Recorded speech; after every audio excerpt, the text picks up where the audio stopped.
За цагаан сараар ирсэн зочдоонд айлах хорхоглсон хавиргатай хонин бузыг хамтдаа хийцгээе. За махан дээрээ сонгон мөн давас ба цэргийн ус нэмж сайтар хутгаад гурилан дээрээ амталсан махан тараагаад халаач бэлдсэн чулуугаа ингээд тавиад өгнө. За халаасан чулуун дээрээ хавиргаа одоо ингээ махан хэсгээр наагаад өгөх зүгээрээдэг. За бууцаамбын хонин чимгэлтээр чимгсэн байгаа. За ингэснээр гой шүүслэг болохоос гадна хорхогны амт ороод үнэхээр гой амттай болдог. За бууцаа бэлэн болж байгаа хооронд D-Mart болгонд зарагддаг Gusto Pan Bakery-гийн хөлдөөсөн пиццаг шарах шуугиандаа 220 градуст ердөө 8 минут хийхэд пицца маань бэлэн болчихно.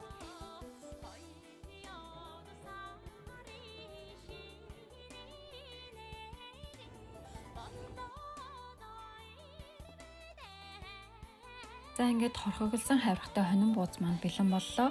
Үнэхээр гоё өрмөц амттай шүүслэг болсон байна. За цагаан сараар хүүхдүүд айлал гэсэд дандаа л бууз байна шигээ дижлэн хоол изээр агаад жаахан залхах үе байдаг штэ.